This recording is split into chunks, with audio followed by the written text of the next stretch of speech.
very pleasant morning to you. Welcome down to our platforms, nrpmediaja.com, also Facebook and YouTube at nrpmediaja.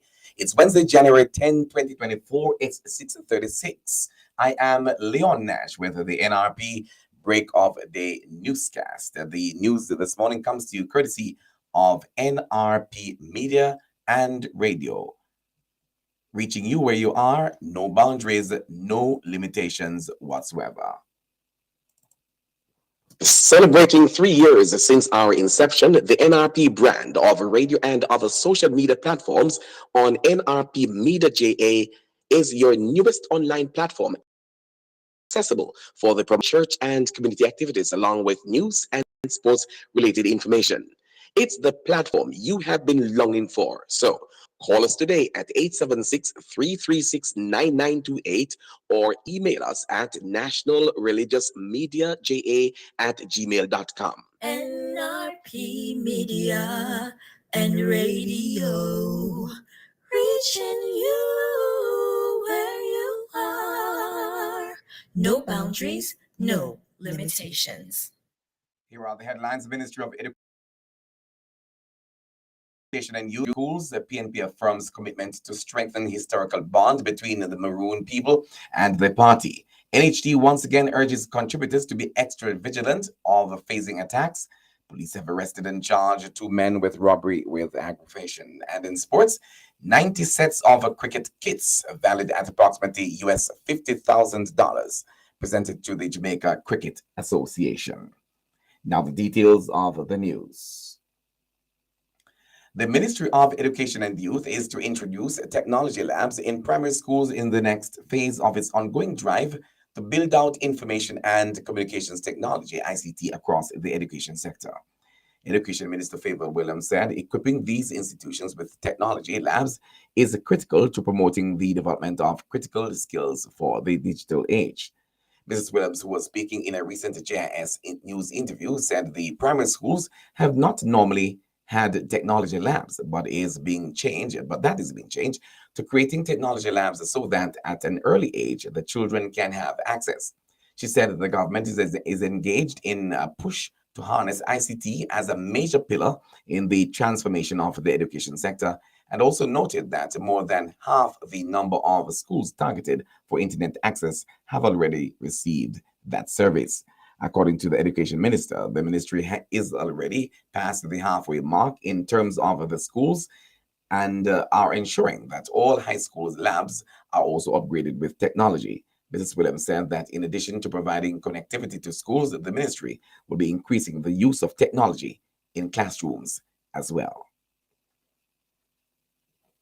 The recently appointed shadow spokesman on culture and creative industries, Dr. Deborah Hicklin Gordon, has affirmed the commitment of her party to strengthen what she says is the enduring historical bond between the Maroon people and the PNP.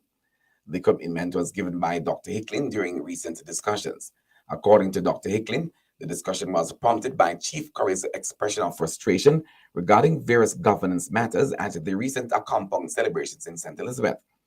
Acknowledging the concerns raised by Chief Curry regarding institutional support from the current administration, Dr. Hicklin Gordon expressed determination to delve deeper into the challenges affecting Accompong, other Maroon communities, and indigenous peoples at large.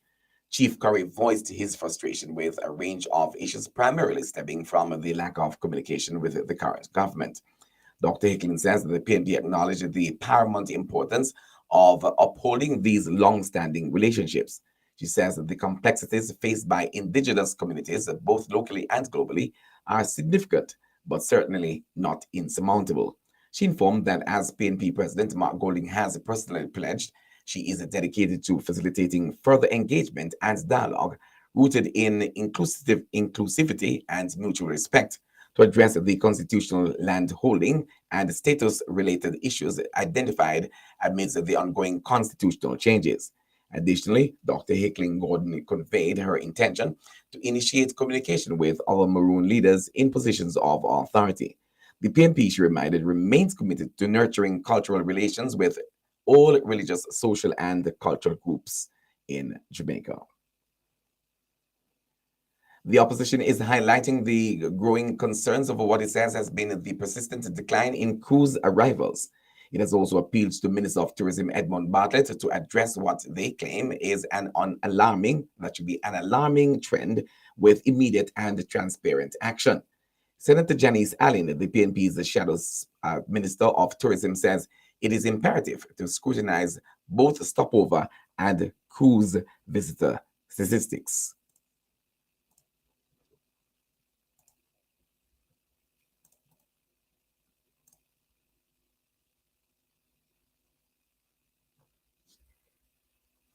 Tourism visitor stopover arrivals have shown consistent year-on-year improvements, rebounding from the pandemic with the expansion of room stock. However, the cruise sector paints a contrasting picture. Over the past 6 years, cruise arrivals have declined and have failed to pandemic performance levels. The indications from the industry are that the projections for 2024 are bleak, and the minister's public disclosure of information is imperative to guide businesses and livelihoods dependent on the industry. That was Senator Janice Allen, the PNP's Shadow Minister of Tourism. She says there is an urgent call that the minister must heed, along with all relevant agencies that are within his portfolio. In other news now, the National Housing Trust is once again urging its contributors to be extra vigilant of phishing attacks. This following reports of fraudulent emails claiming to be coming from the entity. Assistant General Manager of Corporate Communications and Public Affairs at the NHD, Dwayne Berbick, he says that the fictitious communication instructs recipients to verify their information by clicking on a link or attachment in order to receive their NHD contributions refund. However, he reminded that email verification is not a method used by the trust in the refund process. Thus, customers should exercise care when these emails are received. The St. Andrews Central Police have arrested and charged 2 men with robbery with aggravation following an incident at the intersection of Trafalgar Road and Grenada Crescent, Kingston 5 on Friday, December 15, 2023. Charged are 24-year-old Giovanni Bartley, laborer of Shoe Lane, Kingston 16, and 26-year-old Romario Williams, a geriatric nurse of Selassie Path, Nannyville, Kingston 3. Reports from the police are that about 12:30 p.m., the complainant was walking along the roadway when Bartley and Williams, along with another man armed with machetes, approached him.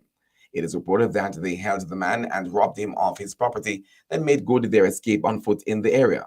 A report was made to the police, and during a search of the area, the accused men were apprehended after being pointed out by the complainant. The men were subsequently arrested and charged after a question and answer interview session. Their court dates are being finalized. And finally, 28-year-old Travina McGregor, otherwise called Fuga, a laborer of Jonestown, Falmouth in Trelawney, was charged with shop breaking and larceny following several incidents on Duke Street, Falmouth in the parish, spanning from Tuesday, January 2.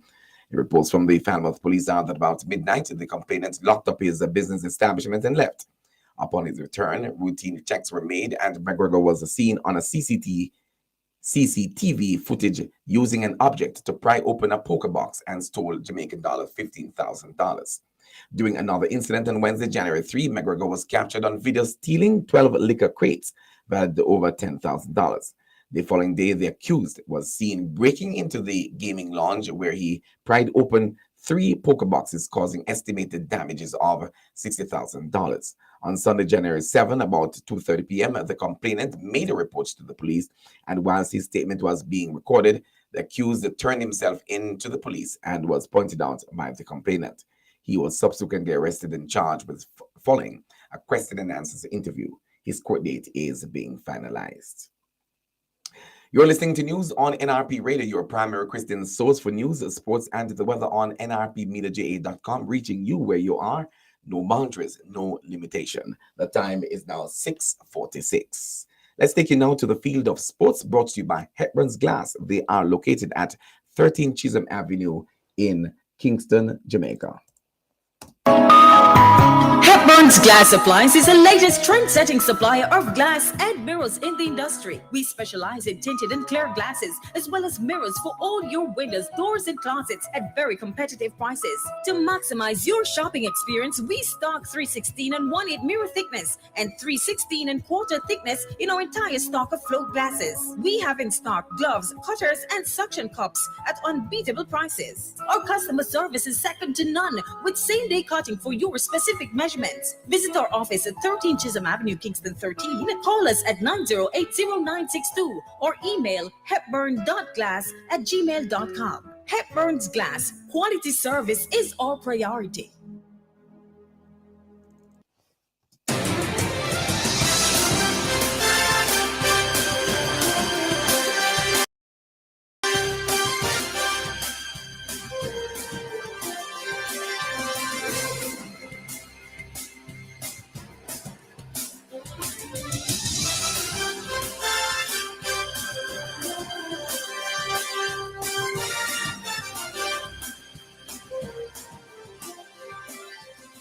Thank you very much. Thank you very much for staying with us right here on NRP Media and NRP Radio. It's a time for sports with cricket. We bowl off. The government of the Republic of India has handed over 90 sets of cricket kits valued at approximately US $50,000 to the Jamaica Cricket Association towards the sustained development of the sport locally.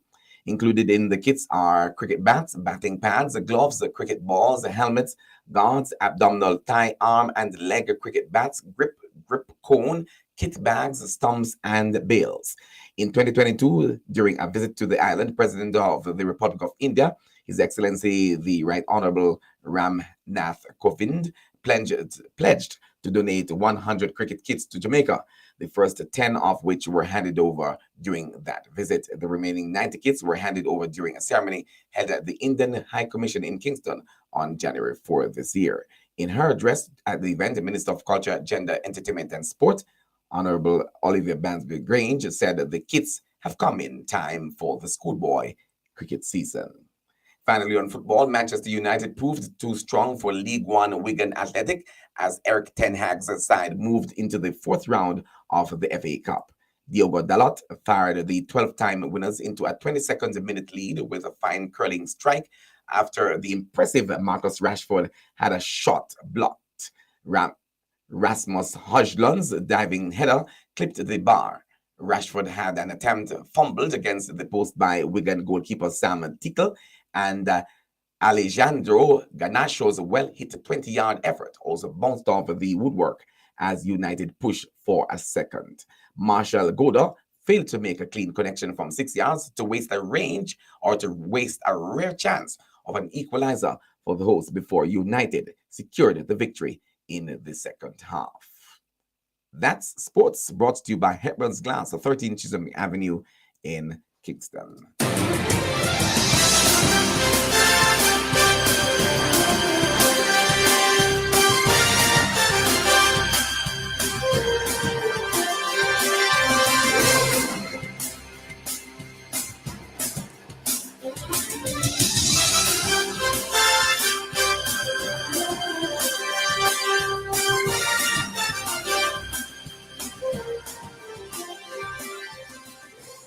We promise to bring you a good news story as often as we can.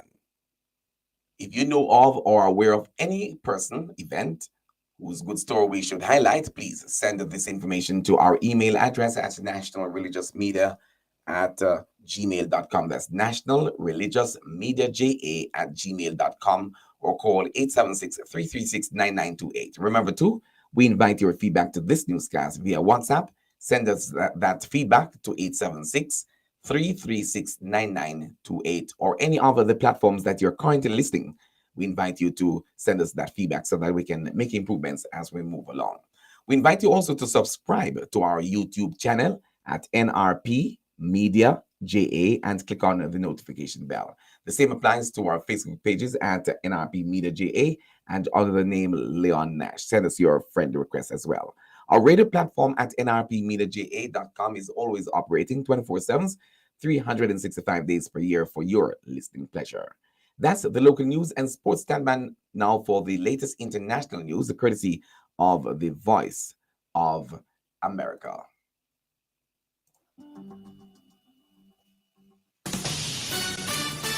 This is VOA News. I'm Tommy McNeil. The UN Security General Assembly held a preliminary meeting Tuesday to debate the use of a veto cast by the United States on a Security Council resolution calling for a ceasefire in Gaza.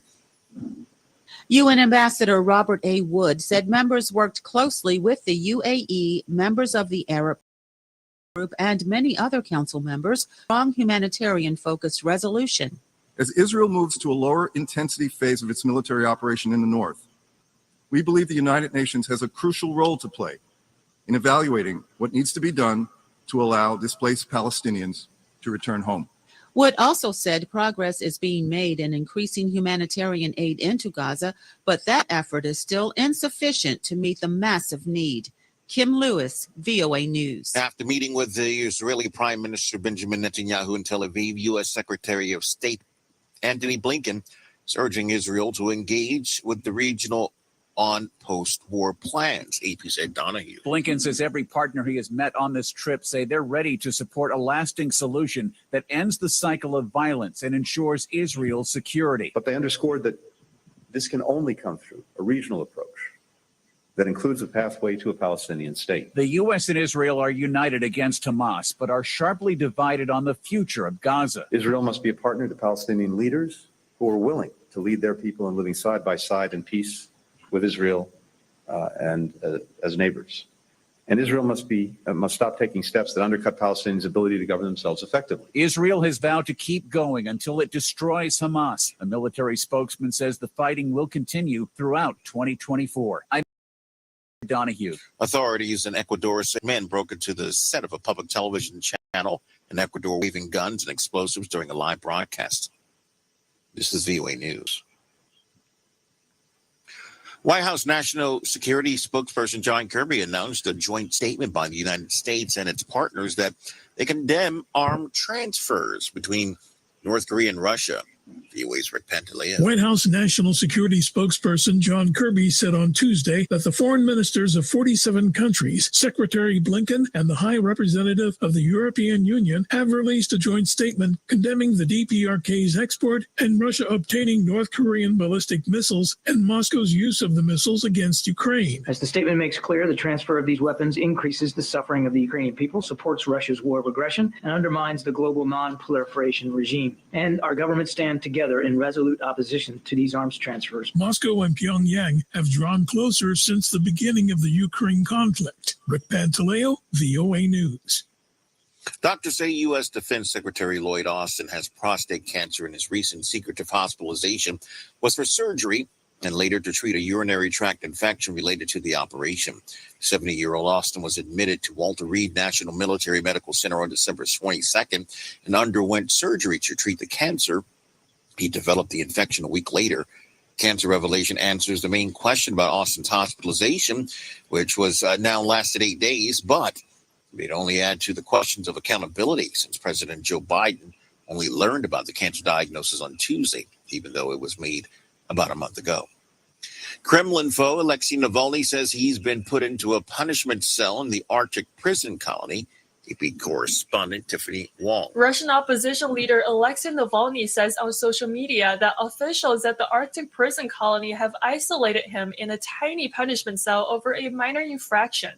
47-year-old Navalny is serving a 19-year term on charges of extremism. He had been imprisoned in the Vladimir region of central Russia, about 140 miles east of Moscow, but was transferred last month to a prison with the highest level of security above the Arctic Circle. And that's the latest from the Voice of America, our international partners there with the international news. Now for the weather report and forecast coming to you straight here on NRP Radio. Reaching you where you are, no boundaries, no limitations whatsoever.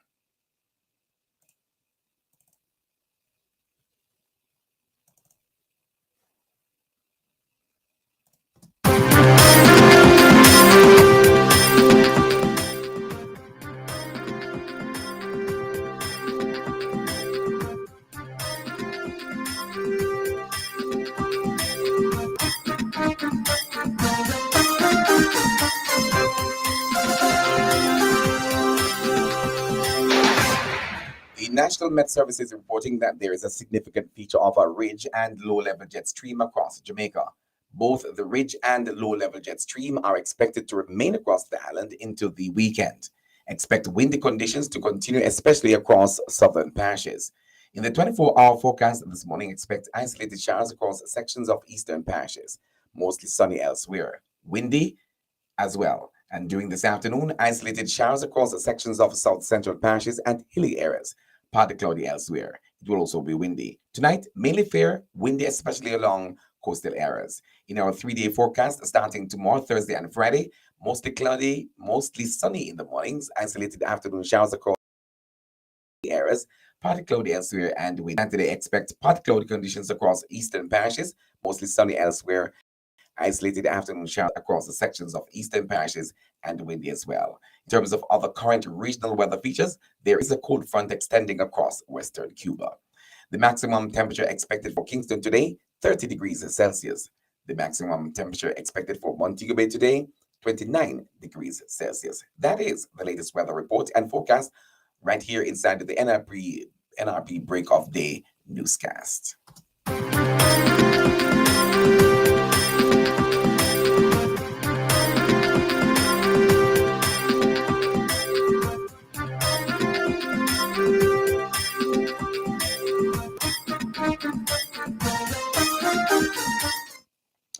And with that, we've come to the end of our news presentation this morning. But before we go, here are the headlines once again. Ministry of Education and Youth is to introduce technology labs in primary schools. PNP a commitment to strengthen historical bond between the Maroon people and the party. NHC once again urges contributors to be extra vigilant of phishing attacks. Police have arrested and charged 2 men with robbery with aggravation. And in sports, 90 sets of cricket kits valued at approximately US $50,000 presented to the Jamaica Cricket Association, JCA. The full information package today came to you courtesy of NRP Radio, reaching you where you are. No boundaries, no limitations. Here is your invitation then to join us again this evening at 6:30 for the NRP Evening News Roundup with Luan Bramwell Shakes. Join this great medium, feel fulfilled and informed. I am Leon Nash for NRP News and wishing for you a good rest of your morning.